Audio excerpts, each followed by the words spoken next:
For years, Brittany Murphy was underweight and undernourished. Her face was pallid and her limbs reed thin, which gave rise to whispers of anorexia.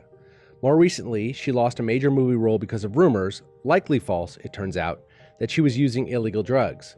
She would cry herself to sleep at night over the slow demise of her career and beg her husband, Simon Monjack, to leave LA with her and return to the East Coast. Things got worse in December 2009 as she struggled with undiagnosed pneumonia. For over a week, she complained of shortness of breath and abdominal pain, and self-medicated with a hodgepodge of over-the-counter and prescription medications in an effort to relieve her symptoms, but she never sought medical help. On the morning of December 20, the inevitable happened. Suffering from horrible stomach pain, Brittany collapsed on the floor of her master bathroom, where she lay unconscious for the next 30 minutes before she was discovered by her husband Simon. Simon, assisted by Brittany's mother Sharon, who lived with them, tried to revive Brittany by getting her into a cold shower and then called for help. Exactly what happened? Oh, somebody's passed out. Somebody what? My daughter's passed out. They're doing mouth to mouth. Please get here quick, okay, please. okay. All right, we're going to. How old is your daughter? She's 30. Please hurry. She's 30? Okay, she's with you now? Yes, there's someone coming. Yeah, ma'am. You don't have to yell. We're going to send somebody out there, okay? Is she awake? Please, no. Is she breathing? No. Okay, so somebody's doing mouth to mouth? Yes. In the next frantic few minutes, as the 911 dispatcher instructed Sharon and Simon how to resuscitate her, it became increasingly clear that Brittany could not be saved. Okay, listen to me carefully. Place your hand on her forehead and your other hand under her neck and tilt her head back. Place your hand on her forehead, the other hand on your neck, and tilt her head back. Put your ear next to her mouth. Put your ear next to her mouth. Can you feel or hear any breathing? Can you feel or hear any breathing? Can you hear anything, Simon? Yes or no? Yes or no? No! Okay, all right. A short time later, paramedics arrived and did all they could, but at 10:05 a.m., Murphy, just 32 years old, was pronounced dead. I'm Jason Beckerman. I'm Derek Kaufman. And this is Last Days, Brittany Murphy.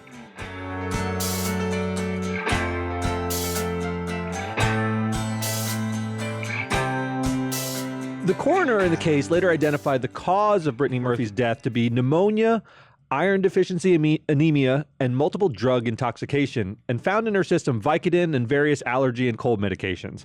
There was no alcohol or illicit drugs in her system, nor, the coroner said, any obvious evidence of foul play.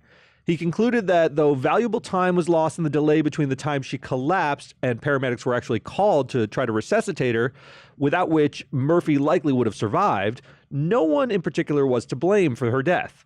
It was just a confluence of events that led to the death of an already unhealthy young woman.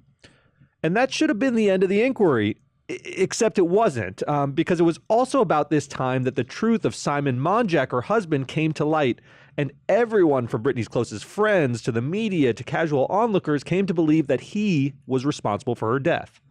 Monjack and Murphy had met when Murphy was at a low point, rail thin, probably abusing prescription meds, and finding it harder to get roles.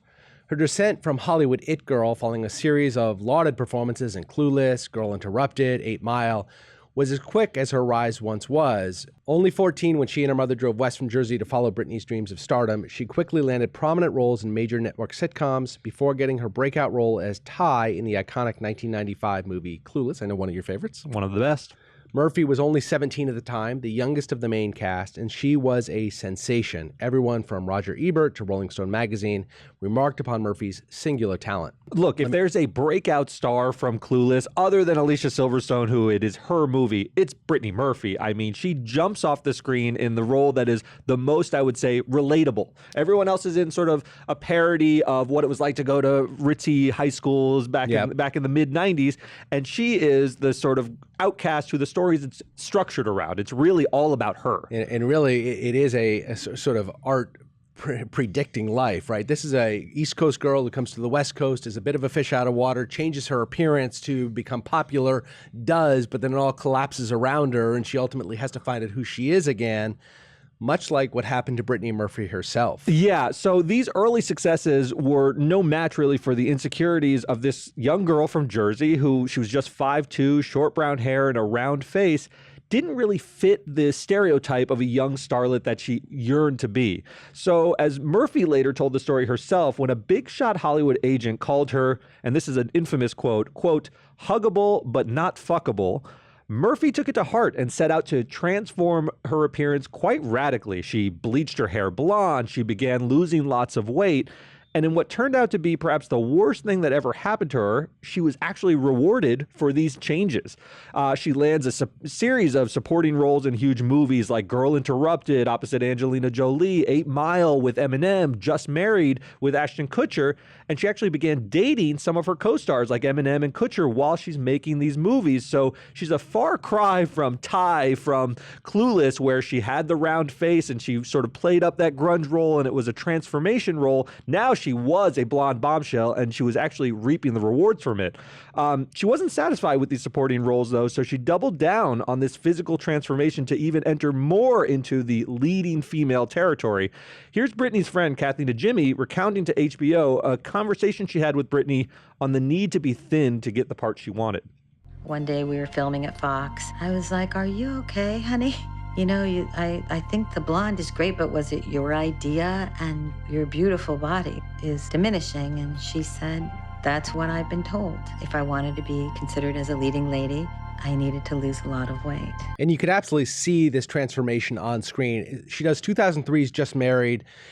Murphy looks thin, but healthy. But in Sin City, 2 years later, released in 2005, a year before she meets Monjack, Murphy is downright gaunt. She's got sunken cheeks, that is, the thing you look for, that protruding collarbone. It really sticks out on Murphy. And I remember that movie. Sin City sort of had that heightened aesthetic. It had the black and white sort of film noir, and it fits into that role. But when you look into the actual sort of work she did to appear this way, it's off-putting, even though it fits into what that movie was trying to convey. Right. And this is right when sort of the real trouble starts happening in her life. Fellow cast members started talking to the press about her abuse of prescription drugs, and the media sort of started describing her as anorexic, while friends worried she had an eating disorder. Kathy Najimy, who you'll hear her name a couple times, she was close with Murphy, described Murphy as sort of, quote, muddled and desperate, and said she was becoming prey to things that she thought would help her. This is in the context of, remember, Brittany Murphy is not an old Hollywood star. There had been stories of anorexia in Hollywood before. You had it with Karen Carpenter. You had it with Tracy Gold with growing pains. So this was an old story that a lot of people were trying to intervene at the time while it was happening to save Brittany Murphy, unfortunately, too late. The conversation had transformed from where it was in the 50s and 60s to now you could have these conversations. And when you saw a friend that was struggling, you could go up to them, and it wasn't lauded to be as skinny as possible anymore. It was something that people around her, especially somebody like Najimy, who had decades in the business by that point, were willing to see and call her out on and say, you're getting too skinny, and I'm worried about you. But Najimy talked about becoming prey to things that she thought would help her, and in steps Simon Monjack, an unsuccessful screenwriter and two-bit scam artist who'd been in trouble with creditors for years over alleged financial scams and unpaid debts, including to his ex-wife and child in France, neither of whom Brittany ever knew anything about, and through the day she died. It's really a worst-case scenario of a very vulnerable actress who is susceptible to a character like Simon Monjack coming into her life sort of like a Svengali. And boy, did he take advantage of her. Speaking to Murphy's desperation at the time, he somehow convinced her that he was the one that could cure what ailed her, get her the parts she wanted again. He initially showered her with jewelry, including a beautiful replica of Audrey Hepburn's tiara in Breakfast at Tiffany's. You can just imagine how somebody who's desperate for stardom would really look up to or really, covet the tiara from Breakfast at Tiffany's. And in April 2007, 4 months after they met, the two were married in a private ceremony. Monjack immediately became the most significant force in Brittany's professional life. Anyone who challenged him or questioned his loyalty to Murphy was quickly removed from her life. He served as Brittany's agent, manager, lawyer. He assumed absolute authority over all of her finances, and he began to freely use it to his benefit, buying himself expensive cars and actually using Brittany's money to make child support payments to the ex-wife and child that, again, Brittany had no idea existed. Yeah, it's really an unbelievable story given who Simon Monjack was in Hollywood and who Brittany Murphy. The power dynamic was exactly the reverse of what you would expect. Right. Unsurprisingly, Monjack did not revive Murphy's career. To the contrary, her association with him actually started to hurt her career. She was becoming alienated from movie makers and friends. According to that HBO docuseries about the couple, Monjack would lie to anyone who would listen about being a billionaire billionaire, having terminal cancer, owning fancy sports cars, said he dated Madonna and Elle Macpherson. And this is my favorite one. And this is unbelievable. He actually said that he had the largest private collection of Vermeer paintings in the world. I think an average Vermeer probably goes for $50 million. And he apparently claimed that he was the largest collector of Vermeer paintings in the world. And he sort of pitched this to people. And how do you possibly say that with a straight face to people who are Wouldn't you very say, wealthy "Can I in see Hollywood? one?" Yeah, wouldn't you say like, yeah, which one do you have? You have the girl with the pearl earring somewhere in the back? So the he was sort of ever present in her life and insufferable, coupled with her tarnished reputation, made work harder and harder to find. By 2008, Murphy was fired from a movie called The Caller. The allegations were that she was rude to the crew and Monjack was drunk on the set. And in 2009, she was either, depending on who you believe, not invited to reprise her role on the Happy Feet sequel, that's the movie with the penguins, the animated movie, or was fired from the production before it even began. Either way, not a good outcome. Her career was sort of in shambles at this point. So by late 2009, before she gets sick, Brittany was holed up in her Hollywood Hills mansion, unemployable, staying up all night watching TV with Simon Monjack and her mother, who lived with them. All the while, he continued to spend lavishly to support sort of the lies that he had erected to burnish his image. And so all of these facts are coming out in the wake of her death. And if these stories weren't enough to convince people that Monjack was somehow complicit, if not directly responsible for what happened to her, the revelation of the deeply bizarre relationship between Monjack and Sharon Murphy, Brittany's mom, that came about after the death, really did the trick. Immediately after Brittany died, Sharon began sleeping in the marital bed, exactly on the same side of the bed where Brittany had with Monjack. And Simon said the two would often hold each other for hours while mourning their loss. And then a series of very creepy photos leaked. These are available online. You can take a look at them. They look like prom pictures. Simon and Sharon all dressed up, their hands on each other, looking tenderly into each other's eyes. In one, Simon is standing behind Sharon, reaching his arms around her, holding her hands, with their fingers interlaced, which I think is... We talk about this. When your fingers, it is a romantic gesture to interlace them. Now, when you hold your daughter's hand, you typically hold this way. It's sort of more paternal. But this how is do you weird. hold your in-laws' hands? Interlaced is... I mean, they're going through a tremendous period of mourning, and it's hard to put ourselves in that position where they lost somebody so young in such tragic circumstances. So I'm tempted to give them some benefit of the doubt, but if you take a look at these pictures, it really is hard. And another one of the pictures, she's on his shoulder, much like a prom picture, sort of both of them looking at the camera. His arm is around her arm is around him. Her free hand is then on his stomach, and it's like below the belly button on his stomach. Right. And there's nothing overtly sexual about the photos, certainly, but they suggest a level of intimacy that is just, to say the least, uncommon between a mother and her son-in-law, no matter how much trauma they may have endured. Yeah, and this was sort of happening in real time. Everyone was still sort of grieving the loss of Brittany Murphy, and then to see these photos surface, we're used to seeing people, family members come out of the woodwork and sort of talk about a sort of lost starlet who dies too young, or even a grieving husband, but it was just odd. I mean, there's no other way of putting it. The only thing I can think is somewhat comparable was when Joe Biden's son passed away and his other son began a romantic relationship with the widow. And as you said, look, people grieve in different ways. Yes. And I don't want to pass judgment on it, but the way it is processed by the public is that it's a little we're strange. talking about the public's reaction to the finding of the coroner that he wasn't to blame, and everybody's all of a sudden looking at these things going, boy, this isn't quite evidence that he was complicit or in some way responsible, but it certainly is creepy as hell. Yes. And we really need to maybe look into this further. And that's when we get the report from the LA County coroner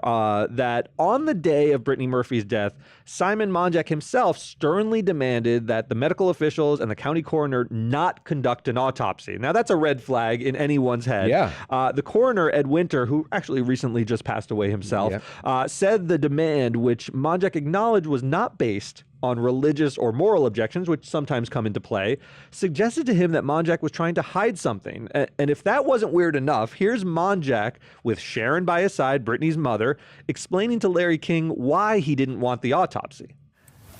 There was this woman who just lost her daughter, who to us, it was such a shock. This pristine body that was curvy in all the right places and the skin like silk.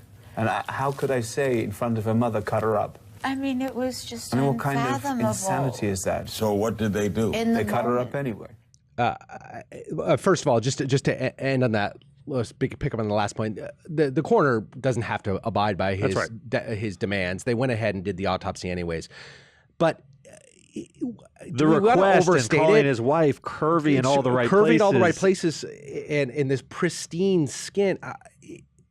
I don't even know how to. When I heard that the first time, I was. It does a disservice to the word creepy. I mean, this is her husband, and as I said, I don't like to pass judgment on the way people grieve because everyone processes these emotions in different ways. But he decided to publicly go on Larry King with Sharon, and they thought that this was a sort of normal way to express their grief to the public, and it just didn't work. Well, in fact, the entire Larry King interview is crazy disturbing. Monjack controlled Sharon throughout the interaction, interrupting her incessantly, refusing to allow questions for herself. Sharon was disoriented. She was slurring her words throughout. At one point, Monjack tells King that on the morning of Murphy's death, Murphy said to her mother she was going to go outside.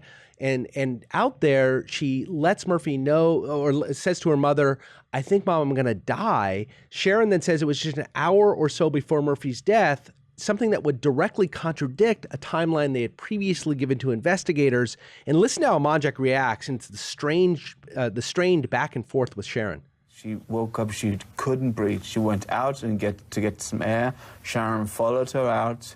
I'll say this because I know you can't. She said, Mom, I'm dying, I love you. And Mom, I'm dying, I love you. She knew she was dying. This was about an hour before, but... No, baby, this was... You've forgotten time. Sweetheart. And then she ran to the bathroom. Brittany's safe haven was the bathroom. You see how Sharon keeps trying to get in to say, no, it was an hour before, and Monjack is talking over her, stopping her from saying that, because, again, the story they had previously told to investigators was different.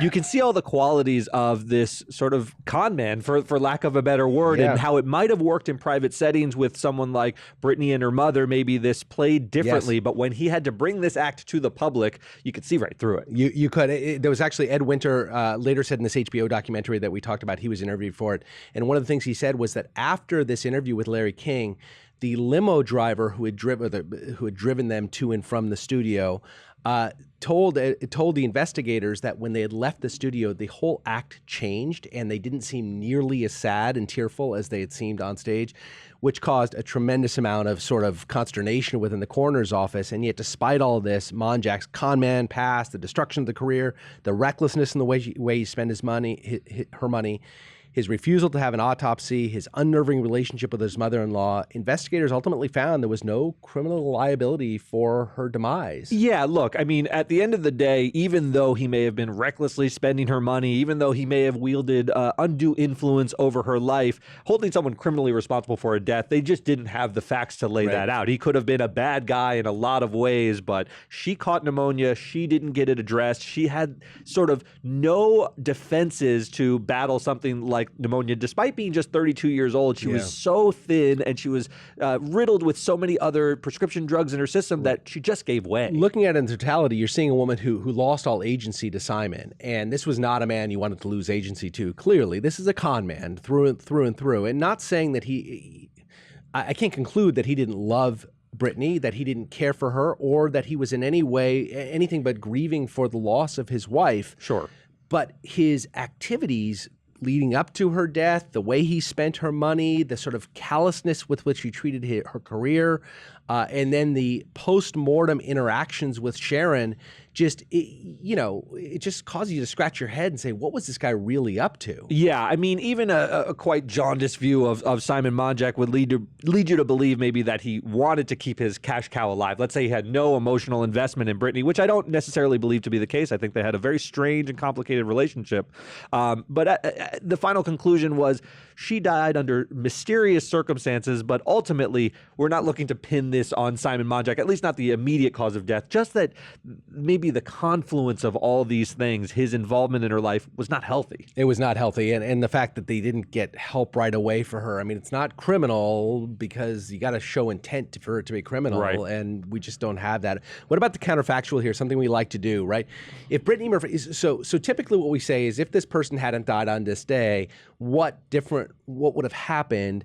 I think if you take it that narrowly, it's hard to see how Brittany Murphy's career ever really would have rebounded. Not unless she had sort of turned her health around in some meaningful way, because as we pointed out during this episode, her career was already sort of in shambles. Yes. Now, Brittany Murphy was an extremely talented actress. You can't do what she did in a comedy like Clueless and actually give it heart and real emotion without having real acting chops. And she showed that in Girl Interrupted. It's not as though she was always in... Real high-level critics Yes. were talking about this being the next big star in Hollywood because of her acting chops. She really did have it. She had that wide-eyed look, yet very, very relatable. She was beautiful, but not in such a way that it was sort of a model at a remove. You really sort of felt with Brittany Murphy, and she had a very promising start to her career. It really was just derailed by the Hollywood machine sort of playing with her emotions and her sort of mental health in such a way that she really started to physically look different and lead down a terrible path. There were a lot of criticism laid at the feet of the unnamed Hollywood bigwig who said that she was huggable but not fuckable.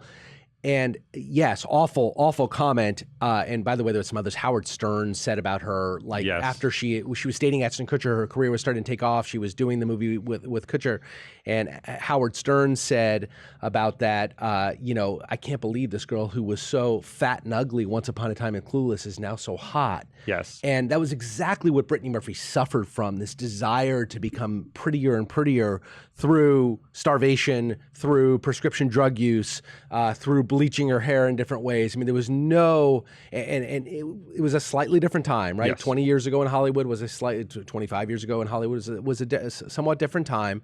But nevertheless, it's hard to sanction. And frankly, just to pick up on that Howard Stern clip is not available. He has scrubbed it. People have written about that. Yes. But Howard Stern himself, the shock jock, has scrubbed that because in hindsight, especially, given her death, what a terrible thing to have out there. Yeah, one thing I do think about with her is that she might have emerged if she were sort of able to wake up from the trance of the Simon Monjack in her life. If she were able to distance herself from him, maybe they have a divorce, I could see her resurrecting her career in sort of a late stage. I mean, even today, Brittany Murphy, she died in 2009. She would be how old? I mean, she was 32, so it's been 14 years. Yeah, she could have had like a sort of an HBO series devoted to... She was in no more trouble than a Lindsay Lohan was, or That's whatever, right. who has finally, found some sort of happiness and is, the whole thing. She's talented and loved, and Kathleen Najimy still has a bright career. You could see her sort of dragging her into a project and sort of helping her sort of find her way, but we'll never get to know. And the fact is, she left behind this huge legacy. I think Brittany Murphy is sort of going to be remembered forever because she's in one of the most classic movies of all time. And that's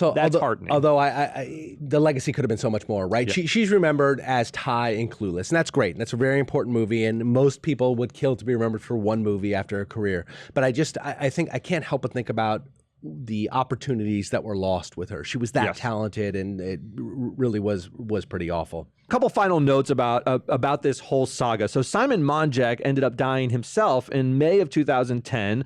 Sharon found him after he'd collapsed in the same bedroom floor on which he'd performed CPR on Brittany just 5 months earlier.